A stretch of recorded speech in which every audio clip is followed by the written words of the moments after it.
Banyak dari kita yang merasa tertekan saat menerima kritik, bahkan bisa membuat kita terjebak dalam overthinking. Kenapa harus merasa tertekan? Kita bisa belajar menjadikan kritik itu sebagai alat untuk berkembang. Selamat datang di Ruang Tumbuh. Chapter 1, Mengetahui Sumber Kritik. Mungkin saat kita menerima kritik, hal pertama yang muncul di kepala adalah memikirkan siapa yang memberi kritik dan kenapa. Penting untuk memahami bahwa kritik bisa datang dari berbagai sumber, baik yang berniat membantu maupun tidak. Dengan mengetahui sumber kritik, kita bisa memilah mana kritik yang berarti dan mana yang tidak. Jika kritik datang dari seseorang yang berpengalaman atau yang peduli, anggaplah itu sebagai masukan berharga. Namun jika datang dari orang yang tidak kita kenal, pertanyakan kembali apakah itu layak untuk dipikirkan. Kenali keadaan sekitar ketika mendapatkan kritik, apakah situasi itu relevan dengan apa yang kita lakukan atau tidak. Selain itu, pertimbangkan bagaimana cara penyampaian kritik itu. Apakah itu disampaikan dengan penuh empati atau hanya sekadar mencaci? Dengan cara ini, kita bisa lebih selektif dan tidak membiarkan setiap kritik mempengaruhi mental kita terlalu dalam. Chapter 2, Pisahkan emosi dari kritik. Kritik seringkali disampaikan dengan nada yang bisa membuat kita merasa tidak nyaman. Untuk mengatasinya, kita perlu belajar memisahkan emosi dari isi kritik tersebut. Cobalah untuk tidak mengambil kritik secara pribadi dan fokus pada pesan yang terkandung di dalamnya. Tanyakan pada diri sendiri, apa benar kritik ini dapat membantu kita?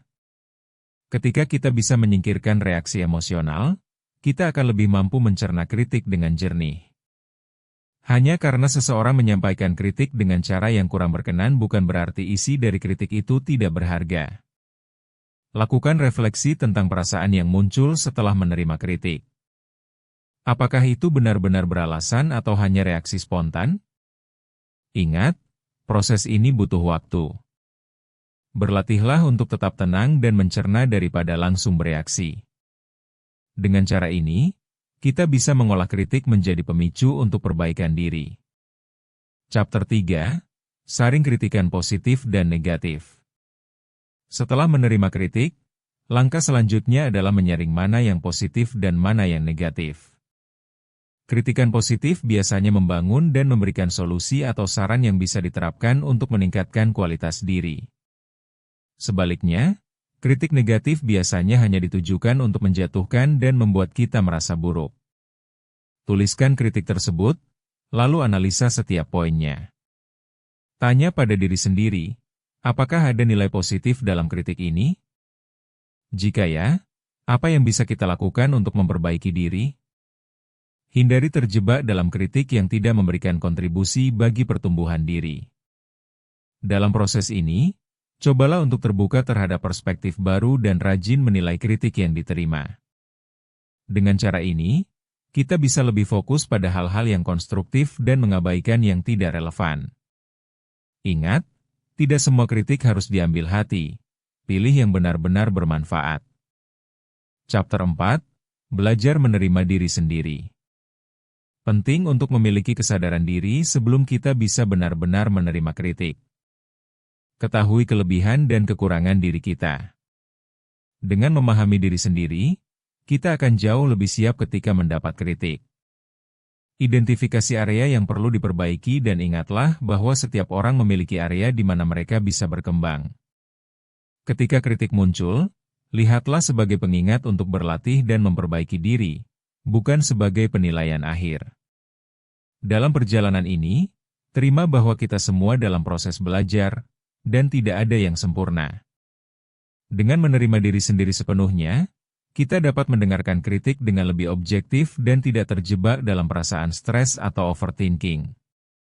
Cobalah untuk tidak membandingkan diri dengan orang lain, karena setiap perjalanan pengembangan diri adalah unik. Chapter 5, Ubah kritik menjadi motivasi. Setelah menjalani langkah-langkah di atas, saatnya untuk mengubah kritik menjadi motivasi.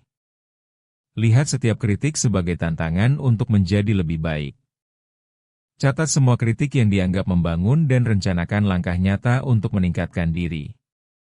Cobalah untuk menetapkan tujuan kecil yang berkaitan dengan kritik tersebut. Misalnya, jika kritik tentang kebiasaan menunda, Anda bisa mulai membuat daftar tugas harian. Fokus pada batas waktu yang realistis dan jaga agar semangat tetap tinggi. Setiap langkah kecil yang diambil adalah kemenangan. Ketika kita berhasil mengubah kritik menjadi motivasi, bukan hanya kita bisa tumbuh, tetapi juga mampu menularkan semangat tersebut kepada orang lain. Ingatlah, ketika kita mengubah cara pandang terhadap kritik, kita tidak hanya bangkit dari penerimaan kritik itu sendiri, tetapi juga menginspirasi orang di sekitar kita untuk melakukan hal yang sama. Jangan lupa untuk subscribe di Ruang Tumbuh untuk konten bermanfaat lainnya. Bertumbuh itu proses, bukan lomba.